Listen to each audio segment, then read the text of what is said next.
Welcome to our channel. Today we bring you a truly special story. Dramatic, emotional, and full of surprises. Have you ever heard about a black janitor, looked down upon and even denied entry to a luxurious party?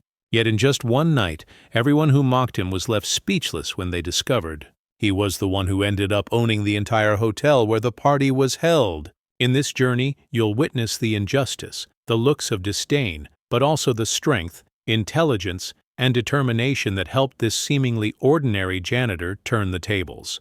The story will unfold across 8 chapters, each packed with unexpected twists, intense climaxes, and touching moments that will keep you hooked until the very end. Stay with us to discover how the most underestimated man became the ultimate victor. And don't forget to hit that subscribe button so you won't miss any of our inspiring stories. Under the dazzling lights of the Grand Imperial Hotel, where luxury cars lined up along the red carpet, a man in a worn-out blue janitor uniform stood quietly in the corner. His name was Marcus Johnson, 45 years old, with sun-darkened skin and calloused hands shaped by endless hours of scrubbing floors. A heavy tool bag dangled from his shoulder, clinking with every step he took.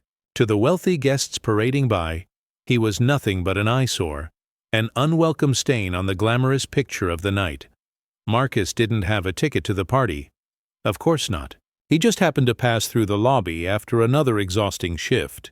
Like he often did, he paused for a moment, gazing through the tall glass windows where golden light spilled out. Inside there was the world of wine, booming laughter, glittering gowns, and tailored suits stitched for pride itself. He wasn't jealous. No, not quite. What kept him staring was a stubborn belief that one day the world inside would have no choice but to turn around and look at men like him. "Hey, you there. What are you doing standing around? Trying to scare the guests?" A tall security guard barked, his voice sharp.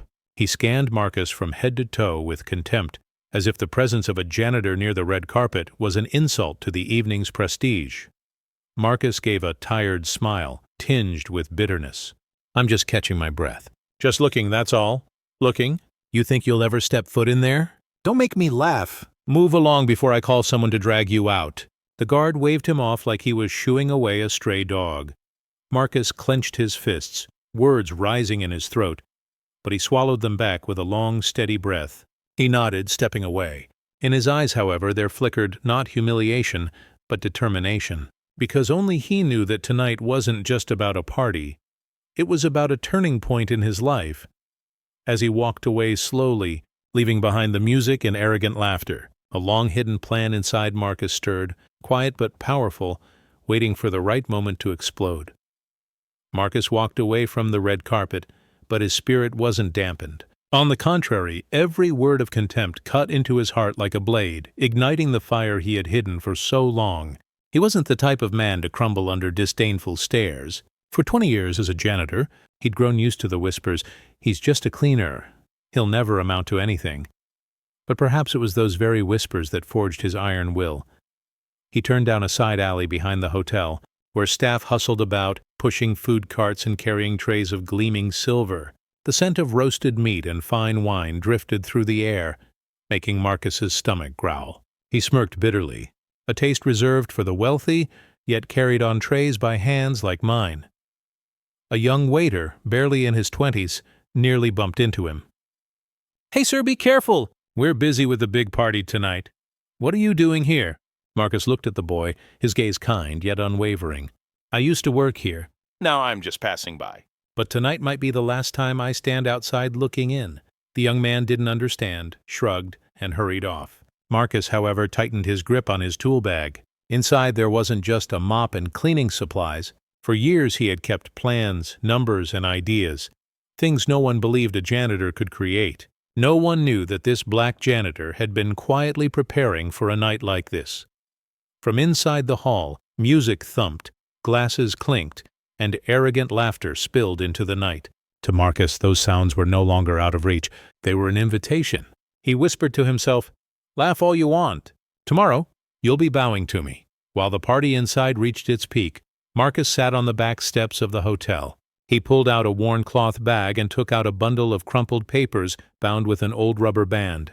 To anyone else, it looked like discarded bills, but to Marcus it was treasure. Pages filled with numbers, rough sketches, messy notes, all fruits of sleepless nights spent hunched over a shaky little table in his cramped apartment after long shifts of mopping floors.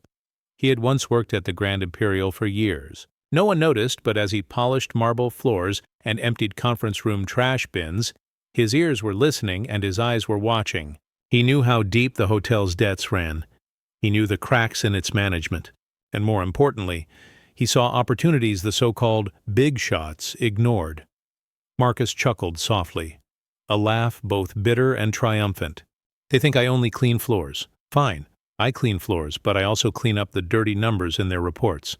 As the laughter from the ballroom echoed out, Marcus recalled the day his old manager sneered, "You think a janitor like you knows anything about finance? About hotels? Don't kid yourself." That insult had been like a stone dropped into a well, sending ripples that never faded. It became the reason Marcus vowed to prove himself, not with words, but with undeniable actions. He folded the bundle of papers, tucked it back into his bag, and lifted his gaze to the star-studded sky.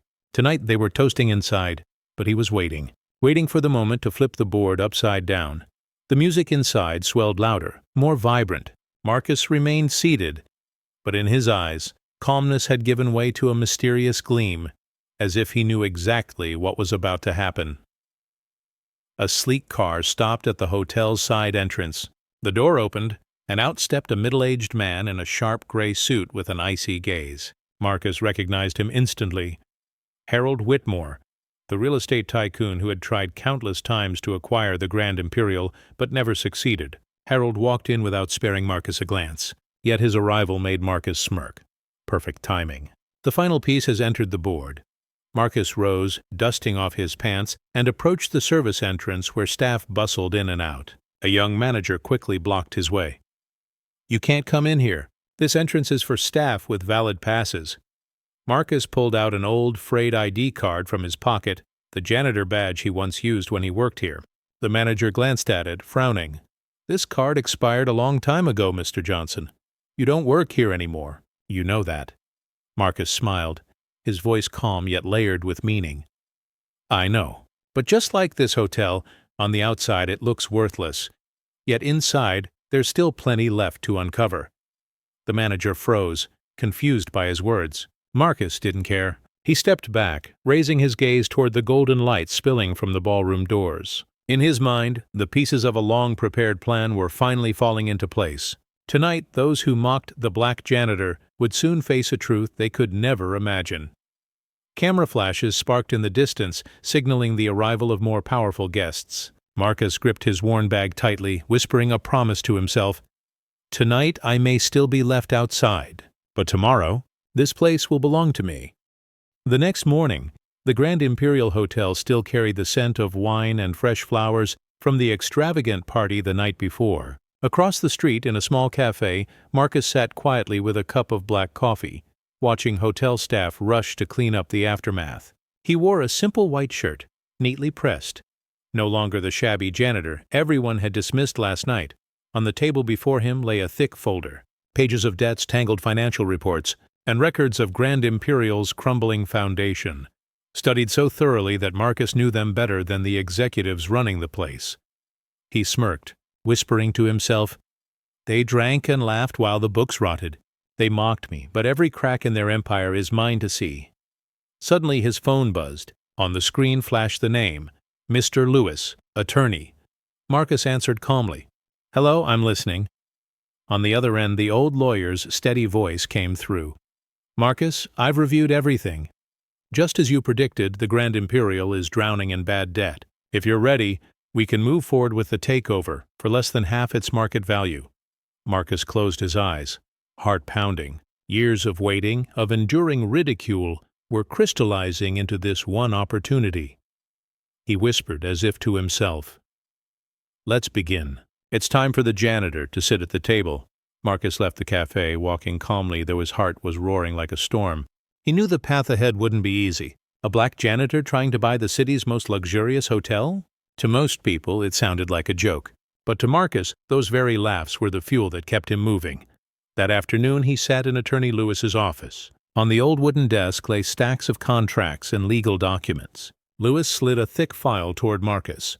"Here are the bank debt reports. The Grand Imperial is being squeezed by 3 different creditors. They're trying to cover it up, but if we act fast, you could take control before they manage to recover." Marcus flipped through the pages, his eyes burning with fire. He nodded. "I've waited for this moment too long. They thought I only knew how to scrub floors, but those very floors taught me the secrets they never wanted anyone to hear." Lewis chuckled softly, a mix of sarcasm and respect. Perhaps they should have been more careful with the people they looked down on. Marcus signed the first document. His hand trembled slightly. Not from fear, but from the weight of the moment. That signature was the first step through a door to a future no one ever believed a man like him could enter. Outside the window, the city lights flickered on. Marcus looked down at the rushing crowds and whispered, "Last night, they barred me from the party. Soon enough, they'll be the ones inviting me, and I'll be sitting at the head of the table." News of Grand Imperial's financial troubles wasn't public yet, but in financial circles, rumors had begun to spread. When Marcus showed up at a bank meeting in a simple white shirt, his determined eyes set against a modest appearance, many couldn't hold back their laughter. A gray-haired bank director glanced over Marcus's file, then cleared his throat with a mocking tone. "Mr. Johnson, your financial paperwork is intriguing, but let me ask you plainly. How does a janitor expect to buy a luxury hotel like the Grand Imperial?" The room erupted in laughter. Someone even whispered, "Maybe he's in the wrong place. This isn't the unemployment office." Marcus didn't flinch. He sat upright, his eyes steady on the director. "I'm not just a janitor. I'm the man who understands this hotel better than anyone in this room. I know how they run it, how they failed, and most importantly, I know how to make it profitable again. You may laugh at me now, but in a few months, you'll be signing contracts with me." The room quieted slightly. Some frowned, others shook their heads dismissively. But whether they believed him or not, Marcus knew he had planted a seed, curiosity. As he left the meeting, a middle-aged woman, a bank employee, hurried after him. She spoke softly, her tone far more sincere than the others. "Mr. Johnson," they laughed, "but I didn't see delusion in your eyes. If you truly have a plan, I'd like to hear more." Marcus smiled faintly. For the first time, after years of being dismissed, he felt a glimmer of recognition. He thought to himself, "This is only the beginning. To own the Grand Imperial, I'll have to walk through a forest of thorns, but every doubtful eye will one day bear witness to my victory." That night, Marcus returned to his small apartment, the place he had called home for more than a decade. Barely 200 square feet, with peeling walls and a shaky wooden table barely big enough to hold a few notebooks and an old lamp. Yet it was here that he had crafted a plan strong enough to shake the foundations of a luxury hotel. He sat down, flipping through the files once more. Each number, each note seemed to whisper, "Move forward. Don't stop." But in that silence, a sudden knock on the door startled him. Marcus frowned. He rarely had visitors. When he opened the door, he was surprised to see a familiar face, the middle-aged woman from the bank who had spoken to him earlier that day.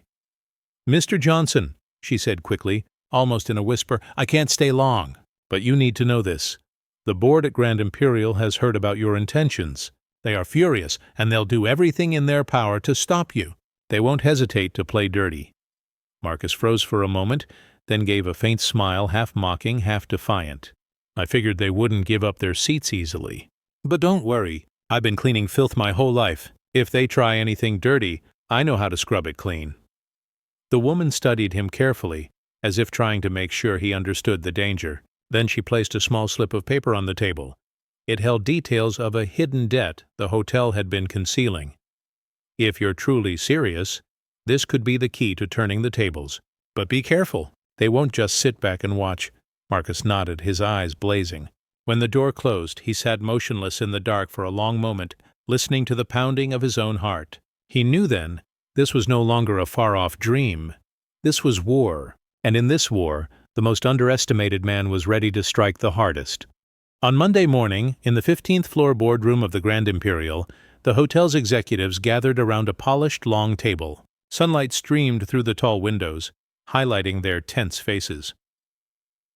Rumors about a black janitor trying to take over the hotel had spread, leaving them half amused, half outraged. To them, it was an insult. At the head of the table sat Harold Whitmore, the tycoon who had shown up at last night's gala. He set down his cigar in the ashtray, his gravelly voice full of authority. A janitor thinks he can buy this hotel? If this story leaks and the press gets hold of it, Grand Imperial will become a laughingstock. A nervous finance director stammered. We're trying to contain it, but Mr. Johnson seems to have documents on our bad debts. If he exposes them, shareholders will panic. Harold narrowed his eyes, each word sharp. Then don't let him get the chance. Use whatever means necessary. I don't care. At that very moment, the boardroom doors swung open. Every head turned and froze. Marcus stood there, dressed in a simple but sharp black suit, his gaze calm yet resolute.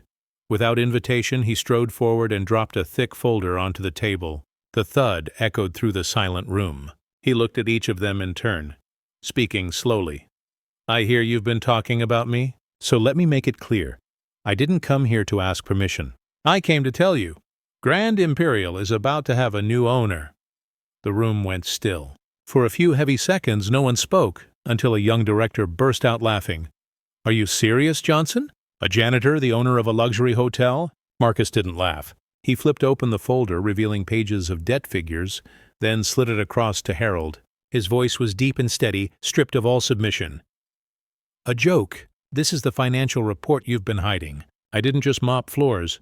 I cleaned up the dirty secrets of Grand Imperial, and those very secrets will put me in that chair. They say some moments, small as they seem, can turn the tide of fate, and in that moment, the boardroom of Grand Imperial shook with a silent quake, when the Black Janitor stood tall and declared war on an empire. The mocking laughter hadn't even faded when Harold raised his hand, silencing the room at once. His face darkened, his cold gaze locking onto Marcus. What do you think you're doing, Johnson? This is the boardroom of the leadership. You have no right to be here, let alone lecture us. Marcus crossed his arms, standing firm as a rock, not a trace of fear. I didn't come here for permission, and I didn't come to lecture you. I came to tell you the truth. The Grand Imperial is on the verge of collapse, and while you were busy celebrating, I was finding a way to save it.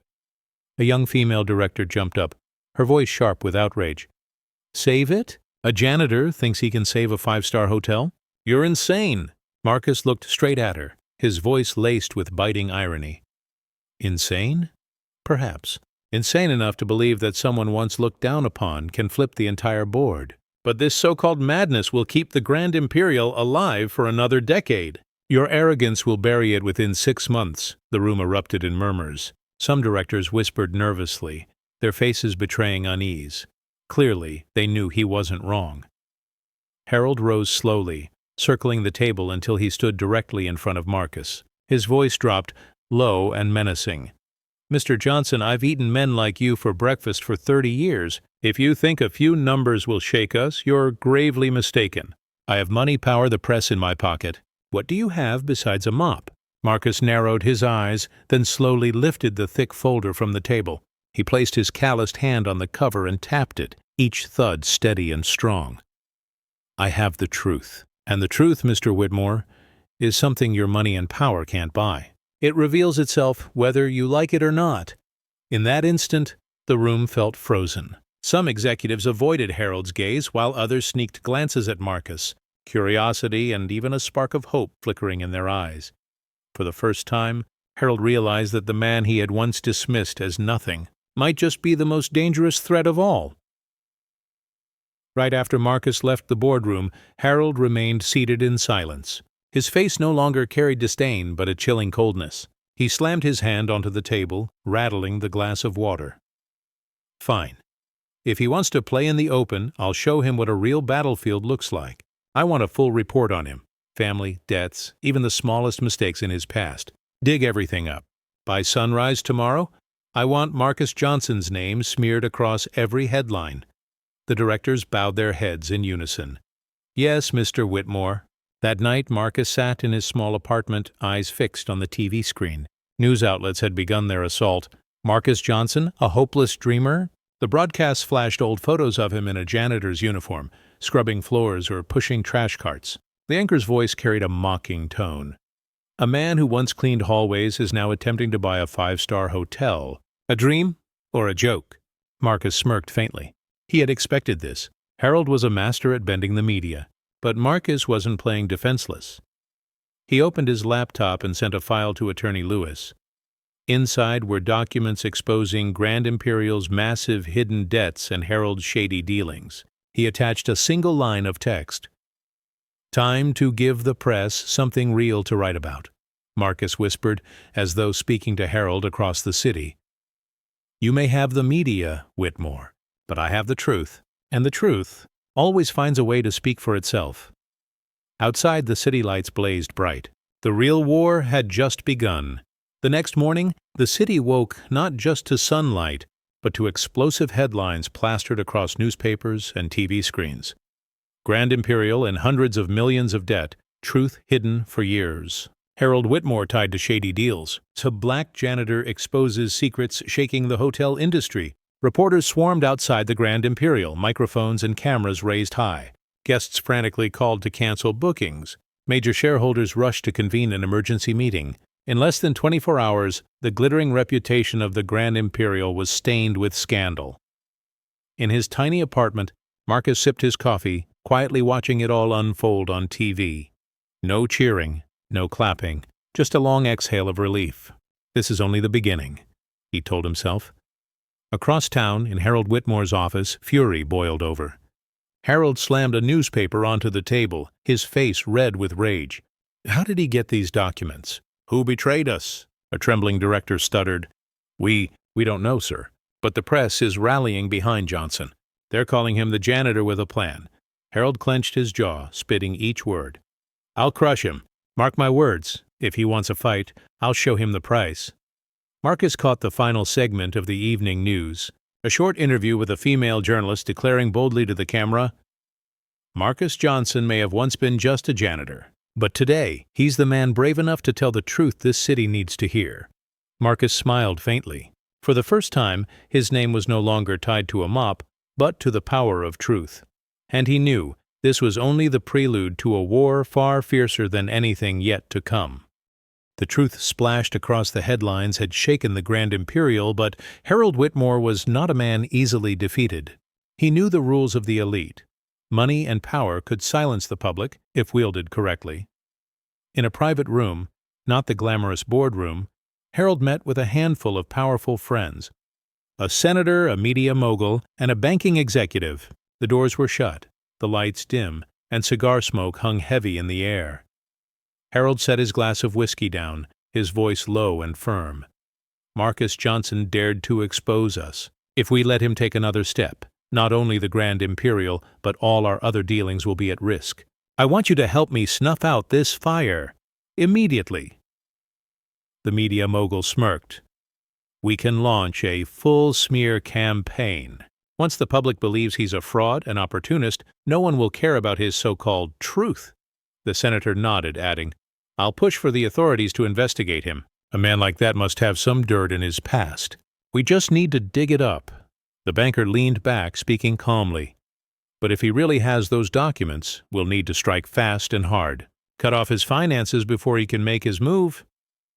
Harold tapped his fingers on the table, each thud like a hammer sealing a coffin. "Good. Do it all. I want Marcus Johnson's name to mean only one thing: failure, delusion, and pity." Meanwhile, Marcus sat in his usual cafe, scrolling through the latest headlines on his phone. The newest banner read, "Marcus Johnson, hero or hoax?" He smirked, his eyes steady and fearless. He knew Harold was striking back, but what Harold didn't know was that Marcus still had cards left unplayed. Taking a slow sip of coffee, Marcus whispered to himself, "You think money and power will win, but Harold, you forget one thing. Cleaning filth has always been my specialty." As the newspapers turned against him, a storm of public opinion erupted. Some cheered Marcus, calling him the janitor who dared to stand against the rich, while others mocked him as a foolish dreamer. But amid the chaos, powerful voices began to rise, bringing Marcus hope. One afternoon, as Marcus left his cafe, he heard someone call out, "Mr. Johnson." He turned to see a middle-aged man in modest clothes but with a familiar face, Mr. Richards, a former hotel manager forced out by Harold after opposing reckless budget cuts. Richards extended his hand, his eyes sincere. "I've read about you. They may call you crazy, but I know the Grand Imperial is rotting inside. If you're truly going to clean it up, I'll help you." Marcus gripped his hand firmly, feeling a surge of fire course through him. This was the ally he needed. Someone who had been inside the system and knew the shadows he alone couldn't reach. Days later, another call came. This time from the female journalist who had boldly declared on live TV, "Marcus Johnson is the man this city needs to hear." Her voice was steady, resolute. "Mr. Johnson, I know Harold will try to strangle your voice, but if you have evidence, give it to me. I'll publish everything, uncut, unfiltered. The public deserves the truth." Marcus paused for a moment, then smiled faintly. He was no longer alone. Harold might own money and power, but Marcus had something Harold could never buy: the support of real people with real courage. That night, Marcus wrote in his old notebook, "Allies emerge from the most unexpected places. Perhaps this is how justice finds its own voice." He closed the notebook, gazed out through the small window at the glow of the streetlights, and whispered, "Harold, you may buy the press, the politics, the banks, but you will never buy trust." Harold wasn't about to sit back and watch the tide turn. When he learned Marcus was gaining allies and public support, he decided to strike the deadliest blow. His past. One morning, major newspapers ran the same story. Marcus Johnson once arrested in street fight.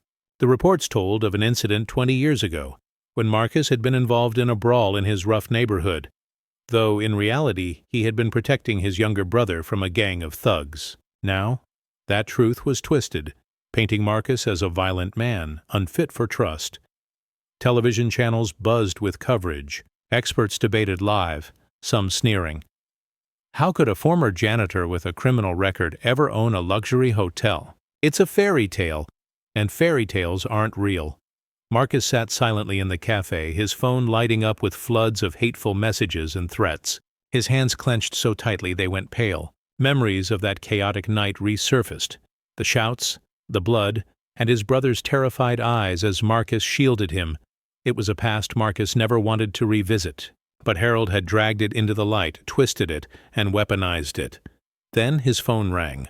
It was the female journalist from before. "Mr. Johnson, I know this must hurt, but we've found an old witness, someone who saw what really happened. If they come forward, the truth will change everything. Will you let us go public?" Marcus closed his eyes, breathing deeply. He knew that once the past was reopened, he would have to face it with no turning back. But he also knew this was the chance to turn weakness into strength. He opened his eyes, his voice steady. "Go public. I'm not ashamed for protecting my brother. If they want to call that a crime, let the world judge. But I will not bow to lies." Marcus's eyes blazed once more. Harold had tried to use his past to shame him, but Marcus would turn that very past into proof of his resilience and character. The next day, the media released a new wave of reports. This time, not smear pieces, but a full-feature segment showing an elderly man with silver hair. Mr. Miller, Marcus's former neighbor and a direct witness to the fight 20 years ago. On camera, Mr. Miller spoke firmly. "I was there that night. Marcus never started the fight. He jumped in to save his younger brother from a gang carrying knives. If it weren't for Marcus, that boy would have lost his life." The segment showed old records. Marcus had been detained but quickly released due to lack of evidence, while the gang members were later convicted. Yet for decades, the twisted version of the story had clung to Marcus like a scar. Now, the truth was out. Social media exploded. The tone shifted from mockery to shock, then admiration. He risked his life to save his brother. "That's not a crime, that's heroism." People used to only see him with a mop. Today I see a man of courage and honesty. Harold should be ashamed, smearing a man who once saved a life. Marcus watched the broadcast from his tiny apartment. When he heard his name linked with the word hero for the first time, his vision blurred. He wasn't a man who cried easily, but this time the years of buried pain finally lifted. The phone rang again. This time it was Richards, his new ally. "Marcus, you're not alone anymore. Public opinion has turned in your favor. This is the perfect moment to move. We need to meet with some wavering shareholders." Marcus nodded, his voice steadier than ever. "Good. If Harold wants war, then I'll give him war, but fought with truth and trust. Let's show him there are things money will never buy." Outside, the city lights gleamed. For the first time, the name Marcus Johnson was no longer chained to a painful past, but tied to hope and belief. A week after the truth about his past had been revealed, Marcus entered a modest conference room downtown. Not the glamorous halls of the Grand Imperial, but a discreet office where three of the hotel's largest shareholders, besides Harold, were waiting.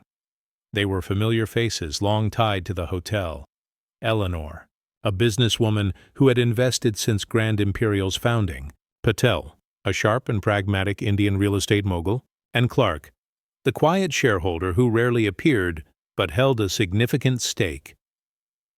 When Marcus walked in, the room fell silent. Their eyes scanned him from head to toe, curious, cautious. Eleanor spoke first, calm but direct.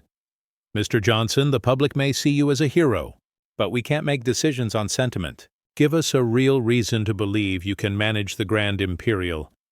Marcus drew a deep breath and laid out a thick file he had prepared meticulously. He spread the pages across the table, his eyes burning with determination. "These are the reports I've gathered over years working at the hotel. I know every gap, every leak, every shady deal Harold tried to bury. But I'm not here just to expose problems. I'm here with solutions." He presented his plan: cutting wasteful contracts, restructuring services, converting unused spaces into a convention center, and most importantly, building international partnerships to draw in new streams of guests. Patel frowned as he flipped through the pages, then muttered with a hint of sarcasm mixed with respect, "Not bad for a man who once held a mop." Marcus met his gaze, smiling faintly. Yes, I once held a mop, and that's why I saw what others overlooked. I know this hotel from the floors to the ceilings. No owner in this city has that perspective. When I say I can bring the Grand Imperial back to life, it's not a promise. It's a conviction I've carried my whole life." The room fell into silence. Eleanor nodded slowly, her eyes softening. Clark, the quietest of them, tapped his fingers on the table, signaling Marcus should go on. This wasn't just a presentation. It was Marcus standing before the chance to turn conviction into real power. Patel leaned back in his chair, eyes narrowing at Marcus, his tone sharp. "The plan sounds impressive, but tell me the truth, Mr. Johnson. Where will you get the money? Ideas are cheap. Without capital, all this is just daydreaming." Marcus smiled faintly, unfazed. From his bag, he pulled a thinner folder, copies of small investment pledges from community funds, old friends, even business people once crushed by Harold. "I'm not rich, but I have trust, and that trust has convinced people who suffered under Harold to invest in me. Individually, they're small sums, but together, it's enough to start." Eleanor frowned, her voice stern but tinged with warmth. "Trust is precious, but trust doesn't pay the bills. If you fail, we lose everything. What guarantee do we have that you're not just a lucky dreamer?" Marcus met her eyes, then suddenly rose. He walked to the window and pointed to the bustling street below.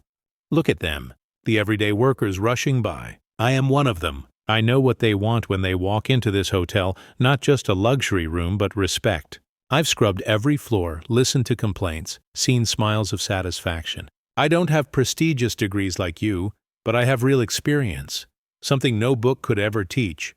Clark, who had remained silent until now, finally spoke. His voice was rough but commanding. "Your words are moving, but moving isn't enough. Mr. Johnson, I want a number. If we give you a chance, how long will it take you to pull Grand Imperial out of crisis?" Marcus turned, his gaze unwavering. 12 months. Within 1 year, I'll take the hotel from losses to profit. If I fail, I'll walk away and sign over everything with my own hand." The room fell silent. 12 months, a bold, almost reckless commitment. Yet Marcus's eyes didn't waver. They burned with a conviction that made the three shareholders exchange glances. For the first time, doubt flickered, not in Marcus, but in their long-standing loyalty to Harold. While Marcus was still presenting his plan, across the city, Harold Whitmore received an urgent call from one of his men. "Mr. Whitmore, the news has leaked. Marcus Johnson has been meeting with major shareholders. They're starting to waver." Harold shot up from his chair, his face red with rage. He slammed his fist onto his mahogany desk. "Damn it! A janitor dares to meddle with my power?" He immediately dialed a trusted lawyer. "Draft a lawsuit. Charges, unlawful use of confidential documents. We'll accuse him of stealing internal files, drag him into court, smear him, make any shareholder think twice before siding with him. Back in the conference room, Marcus's phone buzzed with a text. The message was brief. Harold is preparing to sue you. Be careful. It was from the journalist. Marcus calmly slipped the phone back into his pocket, his expression steady. He looked the shareholders in the eye and said firmly, I know Harold won't sit still. He'll use the law, the media, even dirty tricks to destroy me. But if you truly care about this hotel, I ask you to look at the facts, not the lies about to be spread. Clark crossed his arms, studying Marcus intently. Mr. Johnson, do you realize you're gambling your entire reputation, your freedom, on this fight? Marcus nodded, his voice unwavering. I know, but I've worked my whole life with dirty hands. I have nothing to lose but my faith. Harold, on the other hand, has everything to lose, and when the truth comes out, the loser won't be me. In that moment, Marcus was no longer just a janitor chasing a dream. He was a warrior, ready to stare down an empire. A week later, the lawsuit Grand Imperial versus Marcus Johnson was officially filed in court. The news exploded like a bomb. Television ran sensational headlines non-stop. Ambitious janitor accused of stealing confidential files. Marcus Johnson, hero or criminal? On social media, fierce debates erupted. One side claimed Harold was right. No matter the truth, stealing documents is still a crime. But the other side defended Marcus. Without him, the truth about Grand Imperial would have been buried. Don't let the powerful silence the powerless. On the first day in court, Marcus wore a modest navy blue suit. No army of lawyers followed him. Only Attorney Lewis, the man who had trusted him from the start.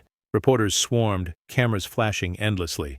One shouted, Mr. Johnson, how do you respond to accusations of being a thief? Marcus stopped, staring straight into the lens, his voice calm but powerful. I did not steal. I only brought the truth into the light. If telling the truth is a crime, then I'm ready to stand trial. That statement spread across social media like wildfire, shared millions of times within hours. The hashtag, Truth is not a crime, topped the charts. Inside the courtroom, Harold sat in the plaintiff's seat, his face expressionless but his eyes betraying discomfort. He hadn't expected Marcus, the man he once dismissed as just a janitor, to turn the courtroom itself into a stage to rally public opinion. The battle was no longer about shares or a hotel. It was a clash between power and truth, between an empire of wealth and a janitor bold enough to challenge it all, and now, the entire city, perhaps the entire nation, was watching Marcus Johnson's every move. The courtroom was packed. From early morning, hundreds of reporters and citizens crowded in, eager to witness the unprecedented clash. On one side, Harold Whitmore, the wealthy, powerful real estate tycoon. On the other, Marcus Johnson, the black janitor once dismissed, now standing before the entire nation. Harold entered with a formidable army of more than 10 lawyers, all in sharp suits carrying thick case files. Cameras followed his every step, imposing, arrogant. Marcus, by contrast, had only one companion, Attorney Lewis, an old thin man with silver hair and sharp eyes. They looked small beside Harold's legal battalion, yet Marcus's calm presence silenced many in the gallery. The judge struck the gavel. Court is now in session. The Grand Imperial accuses Marcus Johnson of unlawful use of confidential documents, damaging the corporation's reputation and causing financial loss. Harold's lead attorney rose, voice sharp. The defendant was a former janitor, with no authorization to access internal files. His possession and public release of confidential documents is outright theft. We will prove that Mr. Johnson is not only a dreamer, but also a criminal. Murmurs rippled through the courtroom. Some nodded, others frowned. All eyes turned to Marcus. Then Lewis stepped forward to the defense stand, his voice steady and resonant. Your Honor, members of the jury, let us remember one thing. The truth is not the property of the powerful. The documents Mr. Johnson revealed were not for personal gain, but to expose years of hidden corruption. If telling the truth is to be called theft, then what meaning does justice hold? Marcus sat quietly, his hands clasped. He did not tremble, did not bow his head. He knew that every word in this trial could decide his fate, but in his eyes, fear had given way to pride, because today, he wasn't just fighting for himself. He was fighting for everyone who had ever been dismissed, silenced by power and money. The plaintiff's lawyer shot to his feet, clutching a thick file, his tone razor-sharp. "Mr. Johnson, please step up." Marcus rose to the witness stand, facing the packed courtroom. Cameras flashed. Dozens of eyes drilled into him. The lawyer approached, smirking with contempt. "Mr. Johnson, you admit you were once a janitor at the Grand Imperial, correct?" "Correct," Marcus replied firmly. "And you had no authorization to access internal documents, correct?" "Correct." The room buzzed, some shaking their heads. The lawyer smirked wider, his voice cutting. "Then how did you obtain the confidential documents you made public? Theft? Or did someone inside collude with you?" Marcus stared him down, unflinching. "I didn't steal. I worked there for years, and my memory is sharper than any software. I didn't need to steal, I just needed to observe. I heard conversations, saw reports left behind, remembered irregular numbers. What I revealed was the truth. And truth is not bound by authorization." The courtroom erupted in whispers, the judge banging his gavel for order. The lawyer frowned, stepping back. He changed tactics. "But, Mr. Johnson, the fact remains, you're just a janitor. Are you asking us to believe that you understand finance, management, and the operations of a five-star hotel better than trained experts?" Marcus bowed his head slightly, then lifted it, his voice ringing clear. "Yes, I am a janitor. And because I am a janitor, I saw things your so-called experts in expensive suits never bothered to look down and see. I know the Grand Imperial lost money not because it lacked wealth, but because it lacked honesty. And honesty is the greatest capital I own." Applause broke out from the gallery, quickly silenced by the judge's gavel. Yet the echo remained, making Harold's face tighten, veins bulging in his neck. Lewis stood, adding sharply, "Your Honor, let the record reflect this testimony. Mr. Johnson is not denying who he is. He is proving that precisely because of who he is, he has the clarity to expose the truth. This is not a crime. This is a citizen's duty." Harold gripped the arm of his chair, his eyes blazing. Deep down he knew. If Marcus kept swaying the public like this, the lawsuit would backfire. And for Harold, that was more dangerous than the case itself. Not giving Marcus another chance to sway the room, Harold's lawyer suddenly pulled out a thick, sealed folder. He raised it high, his voice booming. "Your Honor, we have just obtained critical evidence. These are copies of internal emails allegedly leaked, showing Mr. Johnson contacting a former employee to steal financial records. We submit them to the court." Gasps filled the room. Cameras flashed wildly. Harold leaned back with a sly grin, triumph glinting in his eyes. The judge frowned, carefully taking the folder. Attorney Lewis sprang to his feet. "Your Honor, this evidence was never disclosed to us during discovery. This is an ambush, and we strongly question its authenticity."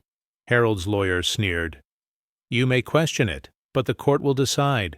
Please, read this line. Marcus J., I need those papers. Give them to me, and I'll take care of the rest." The courtroom erupted in murmurs. Reporters hammered away at their keyboards. "Evidence shows Marcus tied to theft?" Marcus stood still, his eyes cold, though his clenched hands trembled slightly. He knew this was one of Harold's dirty tricks, fabricated evidence, but in the court of public opinion it looked like a dagger aimed at his heart. The judge looked up, directly at Marcus. "Mr. Johnson, do you admit to sending this email?" The room went silent, all eyes fixed on him. Marcus drew a deep breath and spoke firmly. "No, I never sent such an email. If Harold wants to frame me, he'll have to do better than this. I have nothing to hide. Check every account, every record. I challenge them to prove this is real." A wave of surprise swept through the gallery. Some journalists exchanged looks, sensing this could be a turning point. If Marcus was right, Harold might have just trapped himself in his own lie.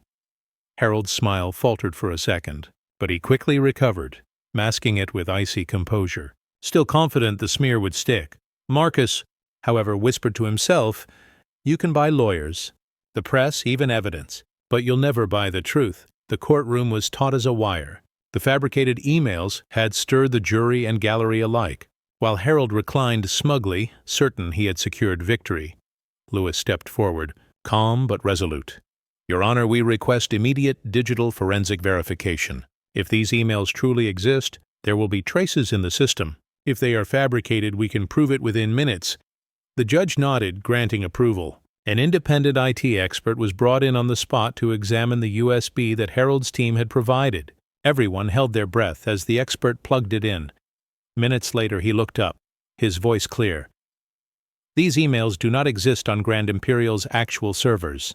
They were created using editing software and manually fabricated. The timestamps have been altered and don't match any storage system. Gasps swept the courtroom. A few reporters shouted, "Fake evidence!" The judge's gavel pounded for order. Lewis smiled faintly, turning toward Harold, his tone like a blade. "Mr. Whitmore, your own haste and greed betrayed you. You attempted to fabricate evidence against an innocent man. And now, this court, this city, sees you for who you truly are." Harold's face drained of color. He slammed his hand on the table, stammering, "No? Impossible. Someone set me up." Marcus rose, his voice booming, not just to the judge, but to everyone present. "I told you. I don't fear the truth. It is Mr. Whitmore who fears it. He can buy lawyers, the press even falsify evidence, but truth always finds its way to the light." Applause erupted from the gallery, unstoppable despite the judge's attempts to silence it. The spectators had just witnessed a breathtaking reversal. At that moment, Harold Whitmore, the once untouchable symbol of power, looked like a desperate man caught red-handed, and Marcus Johnson, once a janitor scorned, now stood tall in court, a banner of justice unfurled. Right after the judge adjourned the trial to investigate the fabricated evidence, the courtroom erupted. Reporters stormed out, rushing to file breaking headlines. "Harold Whitmore exposed for fake evidence." Marcus Johnson, from janitor to symbol of justice, a Grand Imperial empire shaken to its core. On social media, the hashtag, "A truth is not a crime," was replaced with something even more powerful, "Janitor for Justice." Millions shared the image of Marcus standing tall in court, hand on the witness stand, eyes steady and defiant. Meanwhile, chaos reigned in Grand Imperial's offices. Major shareholders bombarded phones with demands for an urgent explanation. Rival hotels seized the moment, launching ads. "We choose transparency. Do you?" The Grand Imperial's reputation plummeted. That evening, Richards called Marcus, his voice filled with urgency. "Marcus, you've done what no one thought possible. The shareholders are rattled. I hear at least 2 are considering switching their votes." Marcus was silent for a moment, gazing out the window of his tiny apartment. The streets below bustled, but inside him was a profound stillness. He murmured, "I haven't won yet, Richards. Harold still has money, power, but at least this time he no longer owns the truth." Meanwhile, in Harold's lavish mansion, he hurled a glass of whiskey against the floor, shouting at his aides, "Stop him at all costs. I don't care what it takes. Use the media, politics, intimidation if you must. The Grand Imperial is mine and it will stay mine."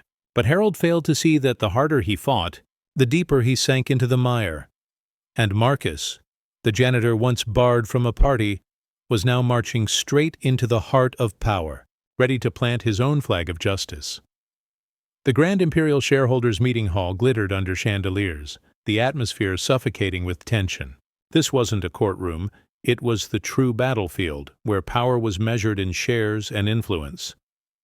Harold sat at the head of the table, immaculate in his tailored suit, his expression icy. Around him, financial advisors whispered, preparing for a final strike to crush Marcus. The doors opened. Marcus walked in. No entourage, no bodyguards, only an old leather briefcase in hand. Murmurs swept the room. "A janitor, really? He thinks he can stand against Whitmore? But he beat him in court." Marcus strode straight to the long table, set down his briefcase, his gaze calm but blazing. He scanned every face, those who once treated him as invisible, now forced to listen. Eleanor, the veteran shareholder, spoke first. "We are here to vote on the future of the Grand Imperial. But before that, Mr. Johnson, explain why we should place our trust in you over Mr. Whitmore." Harold chuckled derisively, cutting in. "Trust? A man who mopped floors teaching us to run a 5-star hotel? Don't be blinded by public noise. Johnson is a passing fad. I built this empire for 30 years. Marcus didn't flinch. Slowly, he opened his briefcase, laying out photos and reports. Images of luxury suites left abandoned, kitchens overflowing with waste, inflated expense sheets tripled in cost. He looked up, his voice ringing. Yes, Whitmore built the Grand Imperial, but he is also burying it with his greed. Look at these numbers. Operating costs up 40% in 3 years, while profits dropped nearly in half. Not because of the economy, but because of rotten management. The room buzzed. Shareholders bent over the documents, some nodding subtly. Harold slammed his fist on the table, shouting, "Enough! Have you all forgotten who he is? A janitor! A man dragged into court like a criminal!" Marcus met his glare, his tone sharp as steel. "Yes, I was a janitor. And because I was a janitor, I know the Grand Imperial from the floors to the ceilings. I don't hide my past. But you, Whitmore, hide every truth to keep your chair." The room fell silent. In that stillness, the balance of power began to sway. The boardroom burned with tension. As Harold finished, Eleanor tapped her pen lightly on the table, her tone calm but sharp. "Whitmore, you may sneer at him as a janitor, but what I care about are numbers. And the numbers Mr. Johnson presented, they match the internal reports I've seen? How do you explain that discrepancy?" Harold froze for a beat, then forced a laugh. "Those numbers are a distorted picture. You all know the economy is tough. Rising costs are normal." Patel frowned, flipping through the documents. "Economic hardship doesn't double the leadership's party expenses. Economic hardship doesn't make millions in maintenance vanish without a single nail being fixed." "Whitmore, you're making a mockery of us." Murmurs swelled. Several shareholders nodded, their eyes shifting toward Marcus. Harold roared, his anger boiling over. "You'd actually vote for him? A janitor with no education, no degree, no management experience?" Marcus rose, speaking without notes, his eyes locking onto each of them. "Yes, I have no degree, but I have the truth. I don't have millions to buy people off, but I have the trust of those who've believed in me all my life. Do you want the Grand Imperial to remain a symbol of greed and deceit? Or to become a hotel that truly belongs to its guests, its employees, and this city?"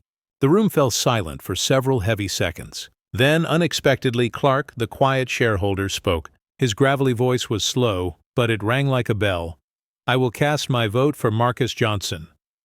A ripple of shock surged across the room. Eleanor nodded, adding, "So will I. It's time for the Grand Imperial to have a new soul, not the shadow of an old greed." Harold's face went pale. He hadn't expected that right here in this boardroom. Power would begin slipping from his grasp, not because of schemes, but because of numbers and truth that could no longer be denied. Marcus sat down, his eyes shining with steady conviction. He hadn't won yet, but for the first time, he was no longer alone. The room erupted after Clark and Eleanor openly sided with Marcus. Whispers, murmurs, even the pounding of fists filled the air. Some shareholders hesitated, while Harold's face flushed red, his fists clenching tight. He suddenly shot to his feet, his roar cutting through the chaos. "You would betray me? I gave you profits for 30 years, made the Grand Imperial the crown jewel of this city, and now you'd throw it all away for a janitor?" From his leather case, Harold pulled out a thick folder, slamming it onto the table. "Fine. If you want to play games, so will I. This is a signed agreement with a foreign investment group. With one call, they'll pour millions into the Grand Imperial. But if I walk away, the deal dies with me. Think carefully. Choose me, or watch this hotel collapse within 6 months." The atmosphere turned chaotic. Some shareholders broke into sweat. The numbers Harold offered were tempting, a golden parachute for their investments, regardless of the rot inside. Marcus clenched his fists. He knew this was Harold's final card, money to bind their greed. He rose, stepping forward, his voice thunderous. "Yes, Whitmore can bring money. But ask yourselves, where does that money come from? From shady deals, from selling out the Grand Imperial's honor to outsiders who care nothing for this city. He may keep the hotel alive, but alive like a corpse, stripped of its soul." Marcus paused, his eyes piercing each shareholder in turn. "I can't promise to make the Grand Imperial rich overnight, but I promise to give it back its integrity, its pride, and the trust of its guests. Do you want a corpse stuffed with cash, or a living symbol respected by the whole city?" His words struck like a hammer, silencing the room. Eyes that had wavered turned toward Marcus, not with curiosity this time, but with trust. Harold stood frozen, his face betraying a flicker of fear. For the first time, he felt power slipping away, no longer absolute. The lights in the boardroom dimmed, leaving only a suffocating tension in the air. The secretary entered carrying a sealed wooden ballot box. Every gaze, tense, anxious, expectant, locked on it. The honorary judge overseeing the vote spoke. Shareholders, remember this: your ballots today will not only decide who leads the Grand Imperial, but also shape its future. Please cast your votes one by one. The silence was so thick it amplified every footstep. Eleanor went first, gripping her ballot firmly. She glanced at Harold, then at Marcus, her eyes steady, before slipping her vote into the box. Next came Patel. He frowned deeply, exhaled through his nose. No one could tell his choice, but the flicker of his gaze toward Marcus made Harold's jaw tighten. Clark rose, saying nothing, simply placing his ballot firmly inside. That small act made Harold's chest tighten. He knew Clark was no longer his. One by one, the other shareholders cast their votes. Each slip of paper hitting the box was like a blade slicing the silence, beads of sweat forming on Harold's forehead. Marcus sat upright, hands clasped tightly, but his eyes glowed, unwavering. When the last ballot was cast, the room froze. The secretary carefully broke the seal and began to read aloud. Marcus Johnson. Harold Whitmore. Marcus Johnson. Each time Marcus Johnson was called, Harold's face twitched, while reporters scribbled feverishly, aware they were witnessing history. As the pile neared its end, the count grew razor-thin.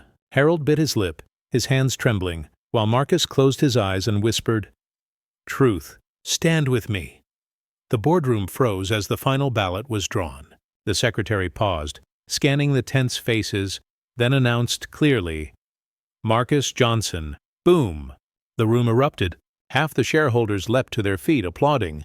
Others slumped back in resignation. Reporters bolted for the exits, dialing phones and typing furiously, "Janitor officially becomes owner of the Grand Imperial." Harold stood stunned, his face drained of color. He lunged at the table, clutching at the ballots, screaming, "No! This is a fraud. I don't accept it. I am the Grand Imperial. I am the only rightful one here." But the presiding judge's gavel slammed down, his voice firm. "The vote is clear. By majority, Mr. Marcus Johnson is hereby elected as the new chairman of the Grand Imperial." Marcus remained seated, his hands resting on the table, eyes shut as if to ensure this wasn't a dream. When he opened them, applause thundered through the chamber. Eleanor, Clark, and even the pragmatic Patel stood to shake his hand. "Mr. Johnson," Eleanor said with a smile, "from this day, the Grand Imperial is yours." Marcus rose, eyes glistening. He scanned the room, stopping on Harold, now trembling, clutching at an empty chair. Marcus didn't sneer, didn't gloat. He simply said, calm yet thunderous, "Mr. Whitmore, you thought I was just a man with a mop, but today I mop away the greed that stained this place." Applause and cheers roared like a storm. And in that moment, the Black Janitor, once turned away from a party, had officially become the master of the very hotel that once rejected him. The next day, the Grand Imperial's grand lobby was packed. Hundreds of employees, from managers and receptionists to janitors and kitchen staff, gathered. Reporters and cameras crowded every corner, flashes flickering non-stop. The entire city seemed to be waiting for this moment. Marcus stepped onto the podium. He wasn't wearing a designer suit, only a modest jacket and an old tie, one his late wife had given him. That humble appearance made him stand out more than any powerful man who had stood there before. He looked around, meeting the eyes of fellow janitors who once worked beside him. They seemed hesitant, unable to believe that one of their own was now at the top. Marcus smiled and began, his voice warm yet resolute. "I know many of you are asking yourselves, can a janitor like me truly lead the Grand Imperial? My answer is this: I don't promise to be the perfect chairman. But I promise never to forget who I was." Murmurs spread. Some employees wiped away tears. Marcus continued, "I've mopped these floors. I've heard the mocking laughter. I've seen waste and injustice. And I vowed to myself, if I ever got the chance, I would turn the Grand Imperial into a place where every employee is respected, from doorman to chef, from receptionist to housekeeper. Because you are the true soul of this hotel." Applause erupted, thunderous and unending. Marcus raised his hand for quiet, then spoke his closing words. "Yesterday, I was just a man turned away from a party. Today, I invite you all in, not as employees or subordinates, but as partners in making the Grand Imperial a symbol of fairness, honesty, and pride. "This is no longer Harold Whitmore's hotel. This is our home." Cheers and applause shook the hall. Cameras captured the image of Marcus spreading his arms wide, embracing the trust of everyone.